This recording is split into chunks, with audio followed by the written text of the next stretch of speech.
ஒரு இது வந்து ஓப்பனா சொல்லிட்டார். பெரியார் படத்தை ஆக்ஸ்போர்ட் யூனிவர்சிட்டியில திறந்து வைக்கிறதுக்கு கூப்பிட்டுருக்காங்க. அது எவ்வளவு பெரிய கௌரவம். ஆமா, திராவிட இயக்கத்துக்கு கிடைத்த நாங்கெல்லாம் வந்து ஸ்வீடன்ல வந்து பெரியாருக்காக ஸ்வீடன் யூனிவர்சிட்டியில தனி இருக்கையே வச்சிருக்காங்கன்ற போது அவனுக்கு அந்த கூட்டம், அந்த சங்கி கூட்டம் விட்றான்டா, உருட்டுமா இப்ப வாடா உருட்டுறா, வாடா வா சங்கி பயல. இப்போ மோடி போனதுல இப்போ வந்து ஜப்பான்ல தான் சில வைத்தியங்கள்லாம் இருக்கு. புற்றுநோய்க்கான வைத்தியம் ஜப்பான்ல பிரமாதம். கீட்ரூடா போன்ற புது மருந்துகள்லாம் அவங்க தான் கண்டுபிடிச்சாங்க. ஒருவேளை அது காரணமா இருக்குமோ மோடி போனதுக்கு. இது என்ன இதுக்கு இதுனாக்கா அதுக்கு அதுதான். மோடியினுடைய வெளிநாட்டு பயணங்களுக்கு என்ன அர்த்தம் இருக்குது? முதல்வர் போனாருங்க, போன தடவை போனாரு, முதலீட்டாளர்களை கூப்பிட்டு வந்தாரு. திரவதையில் அவர் வந்து மூக்கில் குத்துனாங்க, சைனஸ் ப்ராப்ளம் தான், இந்த எலும்பு கொஞ்சம் ஃப்ராக்சர் ஆச்சு அப்படின்னா. அதுக்கப்புறம் அவருக்கு அப்பண்டிசைட்டிஸ் வந்து பயந்துட்டேன் நான். உடனே ஃபோன் வருது, பார்த்தா எங்கள் சூப்பரிண்டென்ட் மேடம், எங்கள் மேடம் டாக்டர் சௌமினி காந்தராஜ் உடனே வா அப்படின்னாங்க. என்ன மேடம், ஸ்டாலினுக்கு ஆப்ரேஷன், நீ தான் பக்கத்தில் இருக்கணும். அவருக்கு பள்ளிக்கூடத்தில் படிக்கும் போதுலேருந்து புத்துநோயின்னு சொல்லிவிட்டாங்க. அன்றைக்கே சொல்லிவிட்டாங்க. பள்ளிக்கூடத்தில் படிக்கும் போது அவர் வந்து அரசியலுக்கு வந்தார். ஸ்டாலினுக்கு புற்றுநோயிட்டார். புற்றுநோயோட 70 வருஷமாக உயிரோடு இருக்கிற ஒரே ஆள் உலகத்தில் அவராக தான். எதிர்கட்சிகளுக்கு சொல்கிறேன், வேற ஏதாவது முயற்சி பண்ணுங்க. அவர் ஆரோக்கியம், அவர் போகிற போக பார்த்தா சொன்னவெல்லாம் செத்து போச்சு.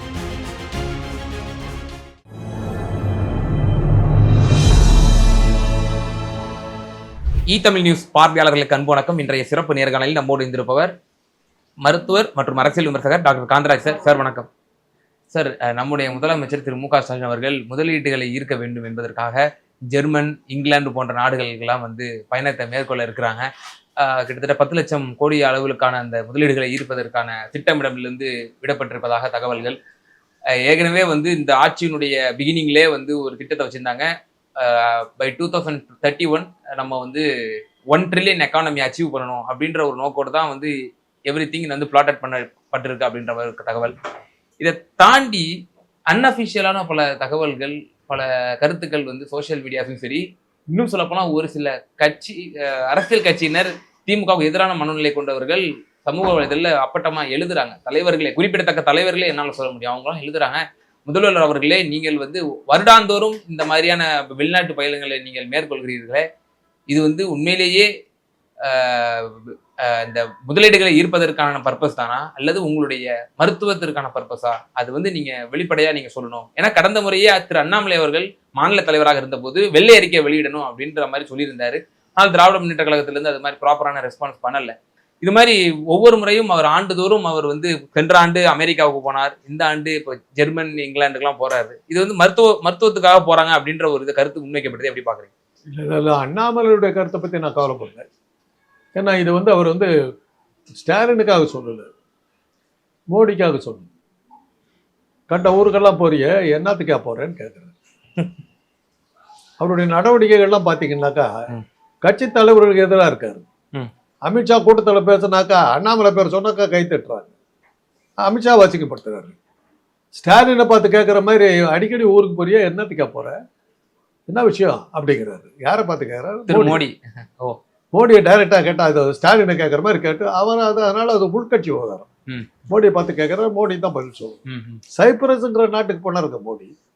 நமக்கு சைப்ரஸுக்கு என்ன சம்பந்தம்? வர்த்தக உறவு இருக்குதா, என்ன இருக்குது? கிரீஸுக்கு பக்கத்தில் ஒரு சின்ன நாடு, அங்கே போய் என்ன பண்ண நீ? எதுக்காக போய் அங்கே உட்காந்துக்கிட்டு இருக்குது? இன்னைக்கு எங்கெங்கேயும் என்னென்னவோ குழப்பறாரு. ஜப்பானில் போய் உட்காந்துருக்காரு, அங்கே போய் என்ன பண்ணிட்டு இருக்காரு? யாரோ ஒரு வயசான அம்மா கூட நின்றுக்கிட்டு போஸ்ட் கொடுத்துருக்காரு.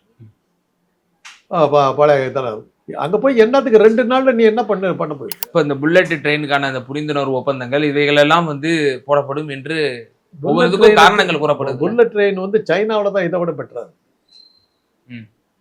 ஜப்பானை விட சைனாவில் தான் பிரமாதம் இருக்குது. அங்கே நீங்கள் போய் கேட்கணும். இப்போ நம்ம முதல்வர் அவர்களுடைய இந்த பயணம் சம்பந்தமாக தொடர்ந்து இந்த கருத்து முன்வைக்கப்படுது. அதே தான், புல்லட் ட்ரெயின் இவர் வாங்கிட்டு வர்றாரு. அந்த புல்லட் ட்ரெயினுக்கு ரயில்வே ஸ்டேஷன்லாம் எப்படி கட்டுறதுங்கிறத பார்க்கறதுக்கு இவர் 5,000 ரூபா போடுறாரு. யார்? திமுக ஸ்டாலின். அவர் புல்லட் ட்ரெயினை கொடுத்துருவாரு. அதை நிறுத்தத்துக்கு ஸ்டேஷனு சிக்னல்லாம் வேணும்ல, அது யூரோப்பில் தான் இருக்குது, லண்டனில் தான் இருக்குது. அதுக்கு அதை வாங்கறதுக்கு போடுறாரு. அதனால் புல்லட் ட்ரெயின் வந்ததுனாக்கா சிக்னல்லாம் போடுறதுக்கு, பிளாட்ஃபார்ம்லாம் கட்டுறதுக்கு ஏற்பாடுகளை ஸ்டாலின் செய்ய போயிருக்கு. அதுக்கு தான் போயிருக்கு. இன்ஃப்ராஸ்ட்ரக்சர் தான் போறாருன்றீங்க. இந்த மோடி அதுக்காக போனார் போது புல்லட் ட்ரெயினுக்காக போகிற புல்லட் ட்ரெயினுக்கு ரயில்வே ஸ்டேஷன் கட்டுறதுக்கு இங்கே போய் ஒரு ஸ்டாலின் போகிறார். ஆனா இது வரைக்கும் வெள்ள அறிக்கை எதுவும் விட மாட்டேங்கிறாங்க. மோடி விட்ட அறிக்கையிலே கீழே கட்டிட்டு ஜப்பான்ல போயிட்டு வந்து ஒன்றும் வெள்ள அறிக்கை விடுவார்ல, அது கீழே ஒரு அடிஷனல் ஷீட்டு போட்டு மேற்கூடிய பயணத்தின் அடிப்படையில் நான் இந்த நாடுகளுக்கெல்லாம் போட்டு ஒரு லைன் சரி.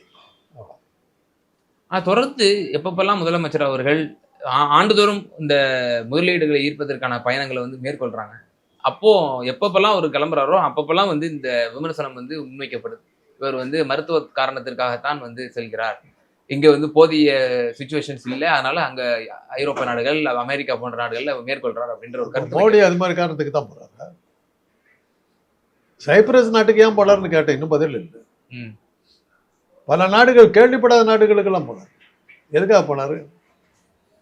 ஆயிரக்கணக்கான கதைகள் உலாம்.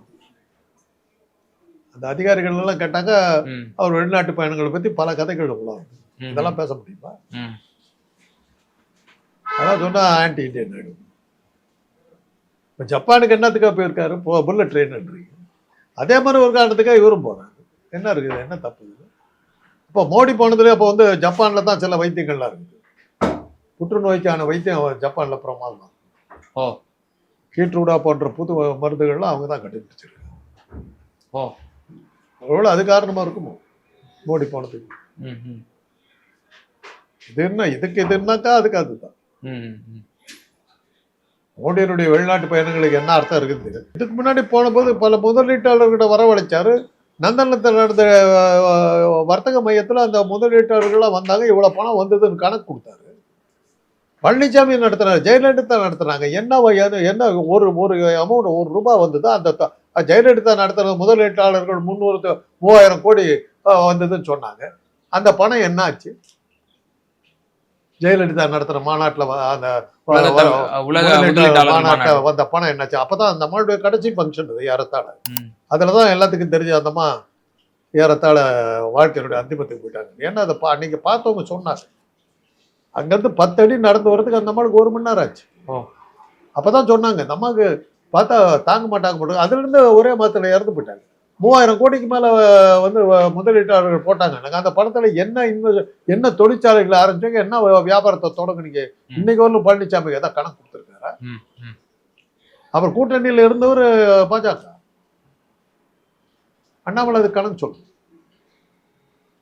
இப்போ இதை வந்து இப்போ நம்ம மாண்புமிகு முதலமைச்சர், இந்த நாட்டினுடைய முதலமைச்சர், இந்த 8 கோடி மக்களுடைய பிரஜை என்பதனால வந்து பிரதிநிதிங்கிறதுனால இந்த கேள்விகள்லாம் முன்வைக்க வேண்டிய ஒரு சூழ்நிலை வருது சார். இல்ல அவர் வந்து ஒரு இது வந்து ஓப்பனா சொல்லிட்டார். பெரியார் படத்தை ஆக்ஸ்போர்ட் யூனிவர்சிட்டியில திறந்து வைக்கிறதுக்கு கூப்பிட்டுருக்காங்க. அது எவ்வளவு பெரிய கௌரவம். ஆமா, திராவிட இயக்கத்துக்கு கிடைத்த. நாங்கெல்லாம் வந்து ஸ்வீடன்ல வந்து பெரியாருக்காக ஸ்வீடன் யூனிவர்சிட்டியில தனி இருக்கையே வச்சிருக்காங்கன்னு போது அவனுக்கு அந்த கூட்டம், அந்த சங்கி கூட்டம் விட்றான்டா, உருட்டுமா. இப்போ வாடா உருட்டுறா, வாடா வா சங்கி பயல. உன் தலைவர் சாவர்காரை அவனை கூப்பிட்டானா? இல்லை காஞ்சி சங்கராச்சாரியர் அவனை கூப்பிட்டானா?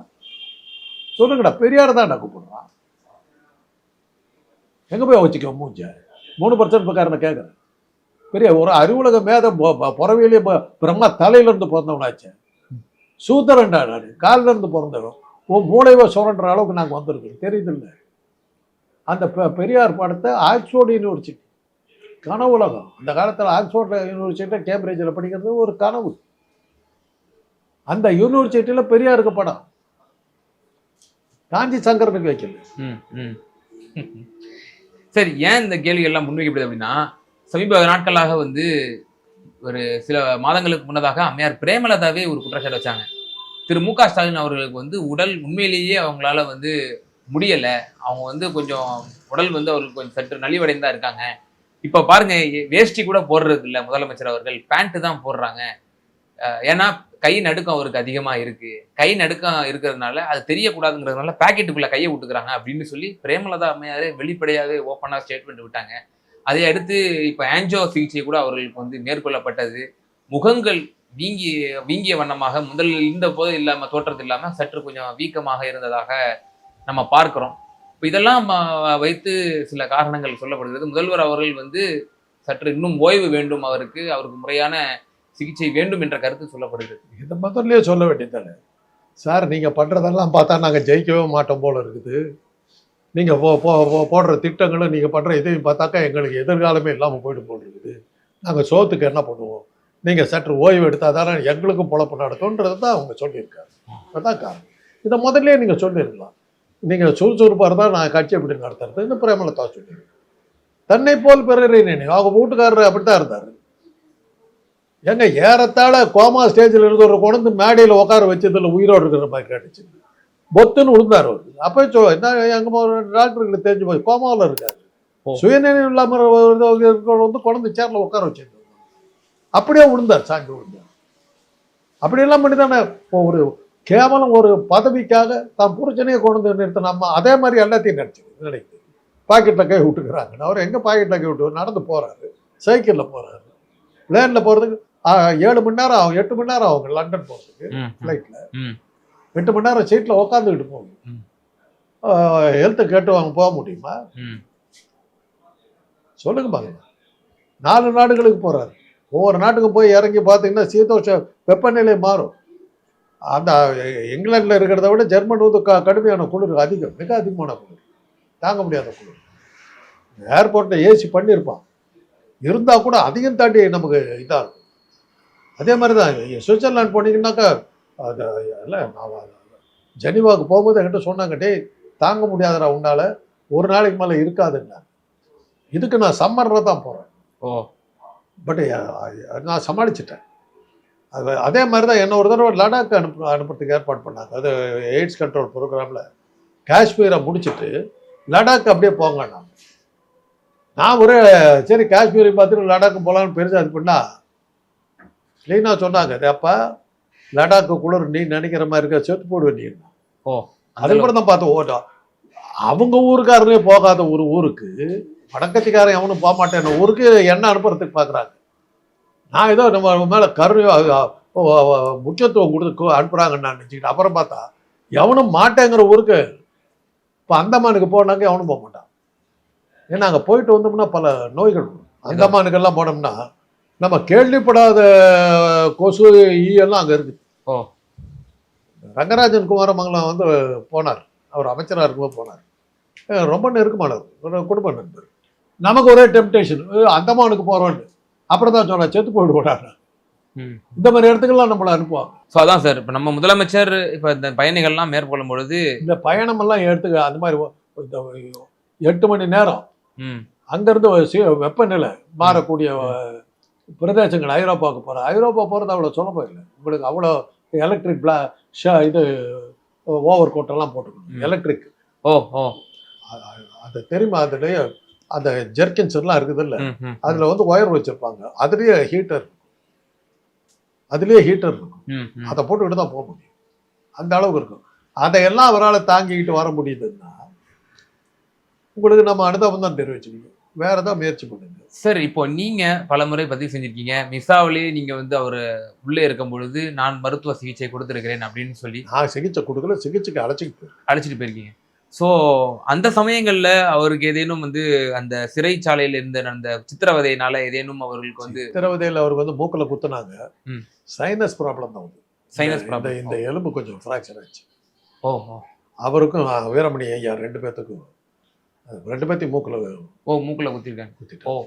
குத்துனதுல வீரமணி ஐயா இன்னைக்கும் அந்த சக்கடப்படுவார்.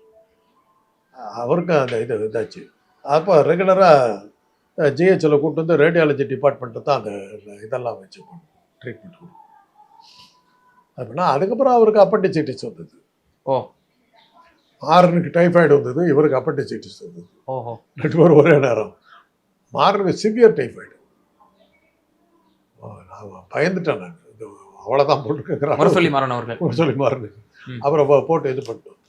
அப்போ இவருக்கு பெயின் வந்துட்டார். கூட்டிகிட்டு வந்து காட்டினு டாக்டர் மதனகோபால் பார்த்துட்டு ஒன்றும் இல்லை சொல்லி திருப்பி அனுப்பிச்சுட்டார்.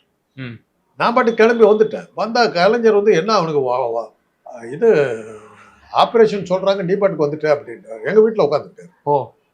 உடனே ஃபோன் வருது. பார்த்தா எங்கள் சூப்பரிண்டென்ட் மேடம், எங்கள் மேடம் டாக்டர் சோமனி காந்தராஜ் உடனே வா அப்படின்னாங்க. என்ன மேடம், ஸ்டாலினுக்கு ஆப்ரேஷன், நீ தான் பக்கத்தில் இருக்கணும்ட்டாங்க. என்ன தான் டியூட்டியில் போட்டாங்க.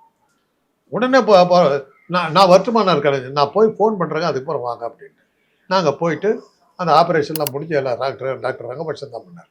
முடிச்சதுக்கு பிறகு அவருக்கு ஃபோன் போட்டு வரும் பி கிளாஸில் ரூம் போட்டுட்டேன், தயாளுமாவையும் துர்காவையும் வந்துட சொல்லுங்க, அவங்க கூட இருக்கட்டும். ரூம் போட்டிருக்கு, அவங்களுக்கு ரூம் போட்டு ஸ்டாலின் பட் போஸ்ட் ஆப்ரேட்டிவ் காரில் தான் இருப்பார், ஒரு வாரம் இருப்பார், அதுக்கு பிறகு தான் அங்கே வருவார், இவங்க எங்கே தங்கிக்கிட்டோம் அப்படின்ட்டு. கலைஞர் வந்தார், பார்த்தாரு, அவ்வளோதான் நடந்தது. மற்றபடி அவருடைய ஹெல்த்தெல்லாம் ஒன்று. அவருக்கு பள்ளிக்கூடத்தில் படிக்கும் போதுலேருந்து புத்துநோயின்னு சொல்லிவிட்டாங்க. அப்படியா? ஆமாம், அன்னைக்கே சொல்லிவிட்டாங்க. பள்ளிக்கூடத்தில் படிக்கும் போது அவர் வந்து அரசியலுக்கு வந்தார், ஸ்டாலினுக்கு புற்றுநோயிட்டார். புற்றுநோயோட 70 வருஷமா உயிரோடு இருக்கிற ஒரே ஆள் உலகத்தில் அவராக தான். எதிர்கட்சிகளுக்கு சொல்றேன், வேற ஏதாவது முயற்சி பண்ணுங்க. அவர் ஆரோக்கியம், அவர் போற பக்கத்தை சொன்னவெல்லாம் செத்து போயிட்டான். இறந்தவனை சுமந்தவனு இறந்துட்டான்னு ஒரு பாட்டு வரும்.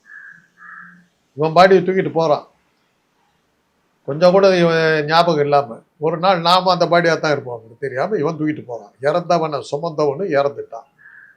ஸ்டாலினை பத்தி இந்த கதையெல்லாம் சொல்லிட்டு இருக்காது, சொன்ன பூரா செத்து போயிட்டான். இவர் நல்லா தான் இருக்காரு. அவர் வெளிநாட்டுக்கு போகும்போதெல்லாம் இது ஒன்று கிளப்பி விடுவாங்க, அவர் அதுக்காக அப்புறம் அதுக்காக போனால் அந்த இடத்துல ஒரு செக்அப் பண்ணிக்கலாம், என்ன தப்பு இருக்குது? ஸோ அப்போ நீங்கள் உங்களோட அனுபவத்தில் நீங்கள் உணர்வுபூர்வம் பார்த்ததுல அவருக்கு சைனஸ் ப்ராப்ளம் ஒன்று இருந்திருக்கு, ஆஸ் வெல் அஸ் ஒரு அப்பண்டிஸ் ஆப்ரேஷனும் அவருக்கு நடந்திருக்கு. அதுதான் நீங்கள் சொல்ல வரீங்க. நிச்சயமா சார், பல்வேறு கருத்துக்கள் எங்கள் நேயர்களுக்கு ரொம்ப தெளிவாக பார்த்துக்க ரொம்ப நன்றி.